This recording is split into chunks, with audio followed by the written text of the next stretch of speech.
এমন অনেক মানুষ হয়তো পাবেন যে খুবই ভালো মানুষ, জীবনে কখনো বই পড়ে নাই, গ্রামে হয়তো থাকে, খুব সহজ সরল। আবার এমন অনেক দুর্নীতিবাজ মানুষ পাবেন যিনি হয়তো অনেক বই পড়েন। যেমন স্টিফেন কিং হররে যেরকম লেখেন, আবার কসমিক হররের বেলায় সেক্ষেত্রে উনি আবার ওনাকেই চাইতে হয় এইচপি লাভক্রাফট, অ্যালজার্নন ব্র্যাডফুড তাদের দিকে।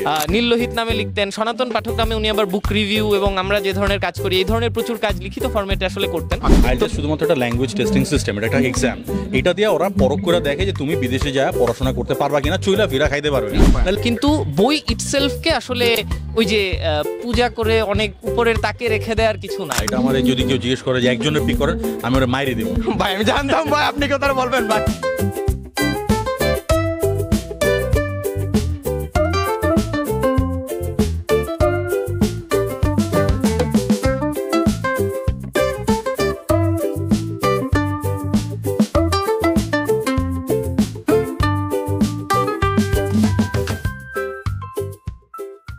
নাহিয়ান ভাইয়ের কাছ থেকে আমি যেটা বলছিলাম প্রথমে, আমি সবাইকে 3টা করে কোয়েশন করবো আমি বেঙ্গল লিটারেচার সম্বন্ধে।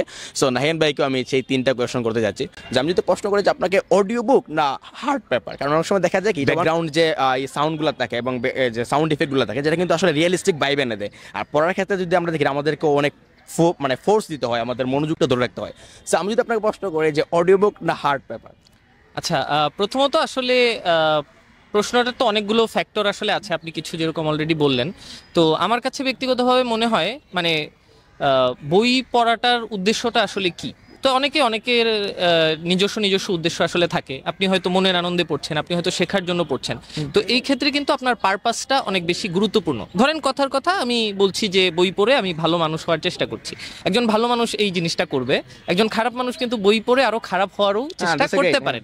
তো পারপাসটা কিন্তু বেশি ইম্পর্টেন্ট এবং আপনার কাজটা ইম্পর্টেন্ট। আপনি কি ফরম্যাটে শিখছেন সেটাও জরুরি না। আপনি এমন অনেক মানুষ হয়তো পাবেন যে খুবই ভালো মানুষ, জীবনে কখনো বই পড়ে নাই, গ্রামে হয়তো থাকে, খুব সহজ সরল।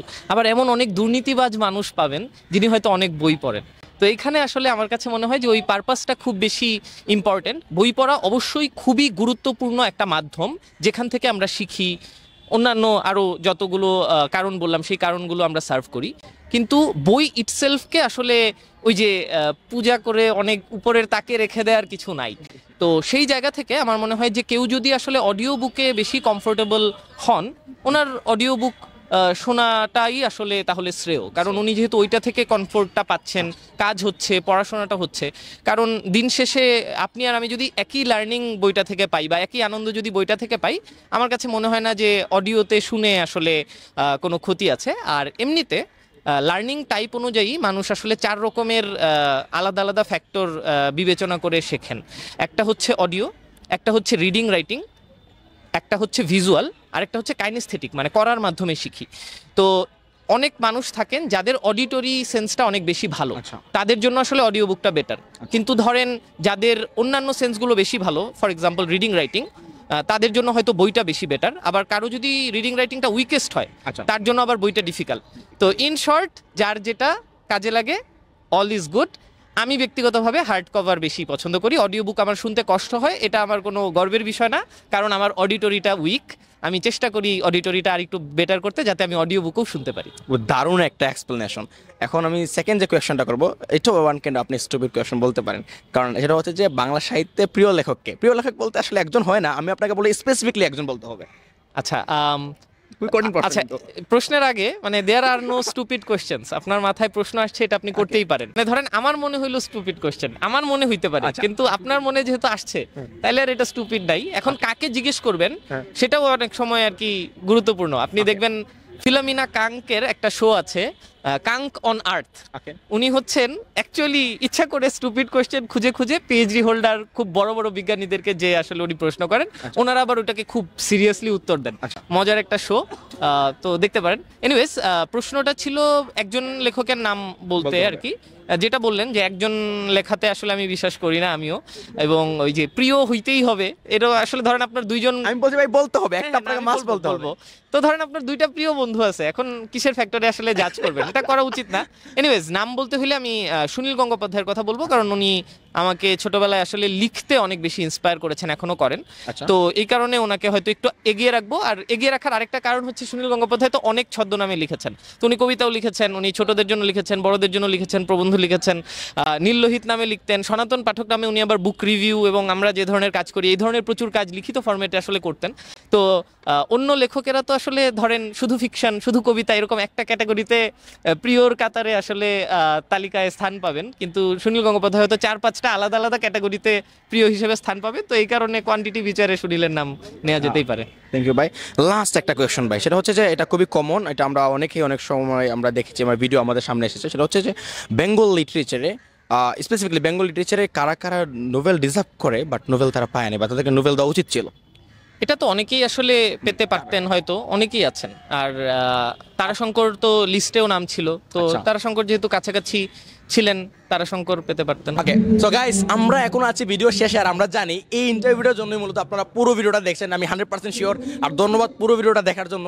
আর এখন আমরা সেই আমাদের সবার প্রিয় ভাই, আই মিন যার ভিডিও আমরা সার্চ করে করে দেখি, এবং যার ভিডিও আমরা ওনার ট্রাই করি যে নতুন ভিডিও আসছে কিনা। উনি যখন বাইরে ছিলেন তখন আমরা ট্রাই করতাম। ওনার একটা সিরিজ খুব বেশি ভাইরাল হয়েছিল, কিন্তু আমি এটা ব্যক্তিগতভাবে খুব বেশি পছন্দ করেছি ভাই, সঙ্গে আলোচনা করেছিলাম। সো আমি আপনাকে ডাইরেক্ট চলে যাবো কোয়েশনে, যে আপনি কোনটা চুজ করবেন, অডিও বুক চুজ করবেন না হার্ড পেপার?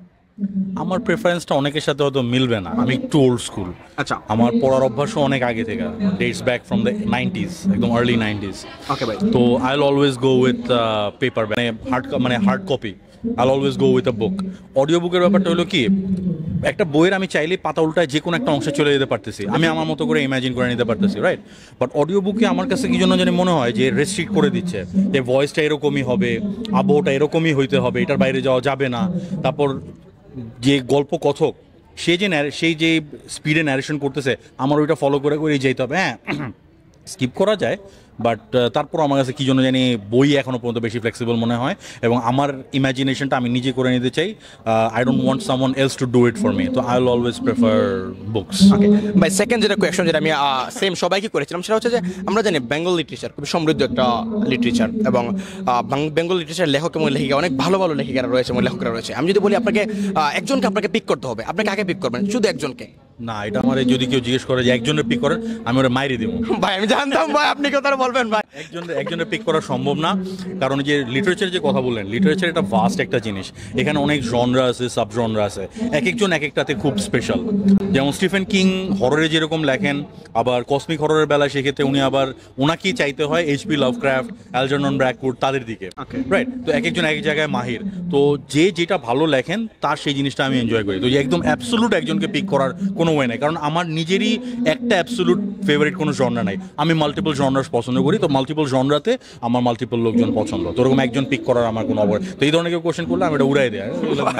আচ্ছা, এই জন্য আমি বারবার এই কোয়েশ্চন আগে স্টুপিড আমি ইউ আরটাই বারবার মেনশন করেছিলাম। আচ্ছা ভাই, আপনাকে লাস্ট একটা কোয়েশ্চন যেটা সবাই করছি, বাট আপনার কোনো ডিফারেন্ট একটা কোয়েশ্চন করবো, এটা সিরিয়াস কোয়েশ্চন, যেটা হচ্ছে যে আমরা মানে মানে বাংলা মিডিয়াম থেকে যে বাজারে আসছি, স্পেশালি আমি like I am from Bangla medium, আমি বাংলা মিডিয়াম থেকে আইসে আমি ইংলিশটা আয়ত্ত করতে বাই লিটারালি আমি যে সাফারটা করছি, আমি এই সাফার আর কোনো কিছুতে করি নাই। আমরা যদি প্রশ্ন করি আসলে এটা থেকে মুক্তির উপায় কি, শুধু আমি না, আপনি জানেন কিনা জানেন যে আইএলটিএস নামে যে আইএলটিএস সংস্থাগুলা, ভাই বিগেটা স্ক্যাম চলতেছে এখানে। আইএলটিএস ইংলিশ শেখা জীবনে শেখান, আমাদের সিলেটে আনাচে কানাচে আইএলটিএস সেন্টার, ওরা ইংলিশ শেখায়, যে পোলাপান গ্রাম থেকে ওইটা আসে, টাকা নেয় 14,000 20,000 টাকা ইংলিশ শেখাবে। সো আমি যদি আপনাকে একটা প্রশ্ন করি যে এটা থেকে মুক্তির উপায় কি, বা এই বিষয়ে আপনার মতবাদটা কি? ফার্স্ট হচ্ছে যে এটার ব্যাপারে আইডিয়াটা ক্লিয়ার করতে হবে। আইএলটিএস এর ব্যাপারে কেউ যদি মনে করে যে আইএলটিএস দিলে ইংরেজি শিখা ফেলামো, এটা প্রথমে একটা মিসকনসেপশন। আইএলটিএস শুধুমাত্র একটা ল্যাঙ্গুয়েজ টেস্টিং সিস্টেম, এটা একটা এক্সাম। এটা দিয়ে ওরা পরখ করে দেখে যে তুমি বিদেশে যায় পড়াশোনা করতে পারবা কিনা, চইলা ফিরা খাইতে পারবে কিনা, নাহলে একটা লোকটা ওখানে কেন ঢুকতে দিবে, যায় তো তুমি সেটা ভিক্ষা করবা, রাইট? সিম্পল ব্যাপার। এটা তোমার দেশ হলে তুমিও এই কাজই করতা, এটা ওদের ব্লেম করেও লাভ নাই। 2 নম্বর যেটা এখন শেখার ব্যাপারটা, শেখার এখন সোর্স অ্যাবান্ডেন্ট, ইন্টারনেট আছে, এআই আছে, শেখার সোর্সের কোনো অভাব নাই, ম্যাটেরিয়ালের কোনো অভাব নাই। সময় কইরা নিজের ধীশক্তি, সবচেয়ে বড় কথা ধীশক্তি বাড়াই দেবো। কোনো একটা কিছু শিখতে হইলে ধীশক্তি বাড়ানো দরকার, ফোকাস করতে হইব, একটা আউটলাইন নিয়ে বসতে হবে যে হ্যাঁ আমি এই জিনিসগুলো শিখা, আমি এই ল্যাঙ্গুয়েজটার মোটামুটি 80% বা 90% আমি রপ্ত করে ফেলাবো। তো ওই সোজা কথা ধীশক্তি নিয়ে বসতে হবে, ধৈর্য নিয়ে বসতে হবে। আজকাল বললাম খালি সমস্যা নিয়ে চিল্লাপাল্লা করে, বাট ধীশক্তি একদম টাইম নেওয়া রুটিন করে ফোকাসড ওয়েতে বসে খুব কম লোক, যেটা আমরা করে আসছি এক সময়। তো এই জন্য এটা আমরা এখন ফলটা পাই, এই জন্য উই ক্যান টক ফ্রিলি। তো এখনকার লোকজনের ব্যাপারে যেটা বলবো যে ধৈর্য অনেক কম, তো ধৈর্য বাড়াইতে হইব। আর ওই যে এই কানে ওই কানে এইসব কথাবার্তা শুনে লাফানোর কোনো দরকার নাই, সব জায়গায় ম্যাটেরিয়াল আছে, যে কোনো একটা গাইডলাইন ফলো করলেই হবে। শিখতে হইব, পড়তে হইব, দেখতে হইব, শুনতে হইব। থ্যাংক ইউ ভাই।